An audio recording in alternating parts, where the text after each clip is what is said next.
Hello, this is Caleb. I welcome the opportunity to spend some time with you and enjoy being with you. And this is another one of the commentaries with Caleb, um, just bringing you some thoughts to the mix. Today's edition is going to be a piece called When. It's an opinion piece of my own. Please stand by. When does opinion matter, if ever? Are we supposed to offer it when seeing so many pilfering the taxes to become wealthy public servants? Is it appropriate to speak our mind when the children are no longer allowed to review the life-supporting messages of the Holy Bible, yet they are forced to conduct musicals about the majesty of Allah and peaceful abidings of Buddhism's middle way? Or maybe I am required to offer silence when they are taught that socialism or social democracy are a viable option for this nation's future, denying its totalitarian roots or Fabian/devilish design. Is it finally time to have a say when our leaders determine that they are above the written law?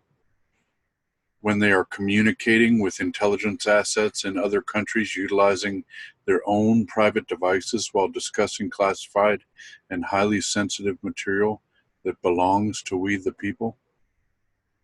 Maybe it has reached the fevered pitch requiring adjustment when the president determines to place specific tailored youth into positions of authority over life and death subjects without experience, simply based upon their family nobility or wealth or historic design.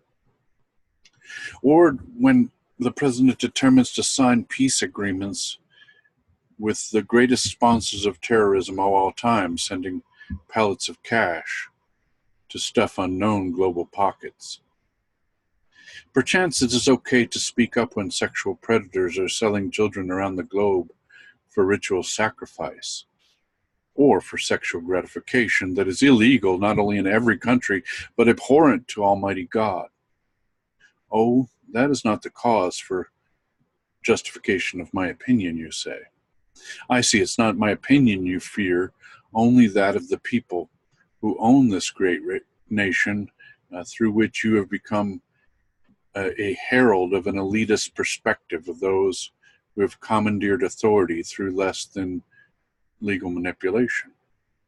Oh, I forgot, it's beyond my station within the empire to offer up my convicting thought against the self-proclaimed Homo Deus. Let's see.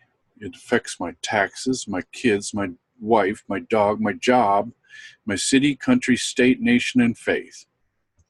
At what point is it then permissibly relevant for a man possessed of such humble stature to offer insight or instruction to the outrageous nature of assaults upon our moral standing? Never, you say? Well, guess what? You have now arrived at that moment when you will truly see the demonstration of a man realizing his authority in sovereign republic run by the people. Conflict. I don't care if you threaten my life, my treasure, my family, my stature, my honor, and my position. You are officially about to receive my opinion on the status of our nation under your direction. You're fired.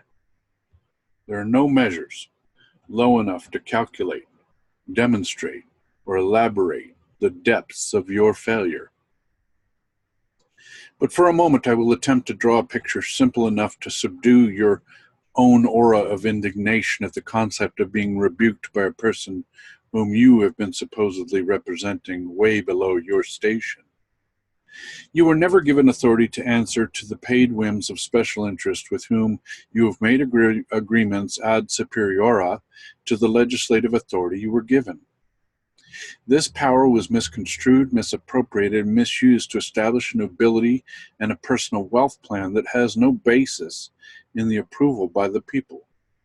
You have failed morally, conceding to objectives and methods that include creating death squads, quasi-governmental hybrid organizations with human rights and people's authority that stand outside of oversight, then given them some measure of organizational freedom, unfettered and global access, commercial access to all the people's data to sell, manipulate, and trade as they see fit.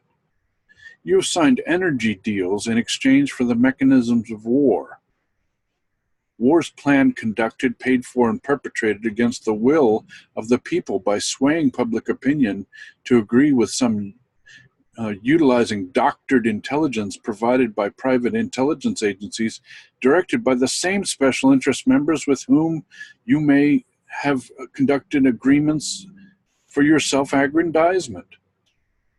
You have allowed, without notification, the collection and transfer globally within tax-sheltered trusts and banking mechanisms, the ill-gotten gain of drug pushers, mafia bosses, murderers, and tax-evading accountants of the wealthy, or by those content on never paying adequate tax and stealing natural resources and making enormous profits from the nations to which they have sworn public faith and representation.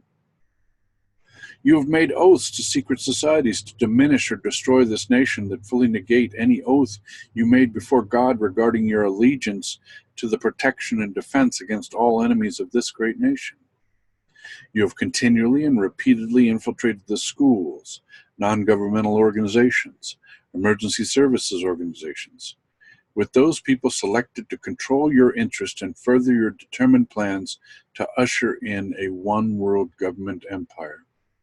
This you have done on the backs of the poor, the innocent, the impoverished, and the middle-class people, those who believe the promises of an equal opportunity to work harder and enter the American dream of prosperity for their loved ones. You have made it legal to slaughter the innocent without rights, do away with the unwanted, and call it merciful, and steal from those without protection, all in the name of your greater ambition. And worst of all, you have prostituted the innocence of our youth, filling their eyes and minds with adult content, including graphic, sinful, or propagandist materials intended to transform them eternally. In so doing, you have arguably mutated the probabilities and possibilities of this nation's bright future and liberty. To this you will answer to Almighty God, who gave us these inalienable rights. But first, you're going to have to reckon with me and the other hundreds of millions of Americans standing with me, demanding an account. Yes, you may deem me unworthy of offering opinion. Perhaps you may consider yourself justified in determining your authority to simply ignore my filings. Maybe you may consider the pejorative response your magical avenue of dismissal, labeling demagoguery adequate to producing surrender on my part. Whichever emotional, logical, or legal position you take in this matter, none of your defenses shall be adequate to silencing this voice of the people who you have resoundingly and miserably failed.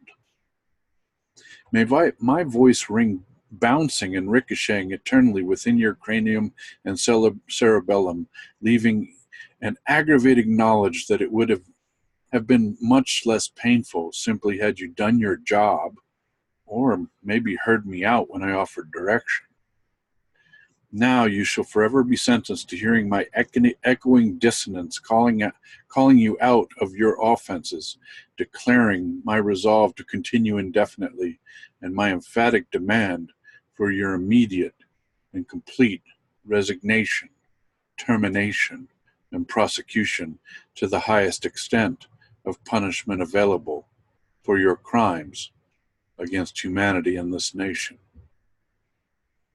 I offer up this opinion. This is solely the opinion of Caleb, and I welcome any feedback, support, even conflict or suggestion, as I respect people, and we are the people who own this nation, and we need to take it back.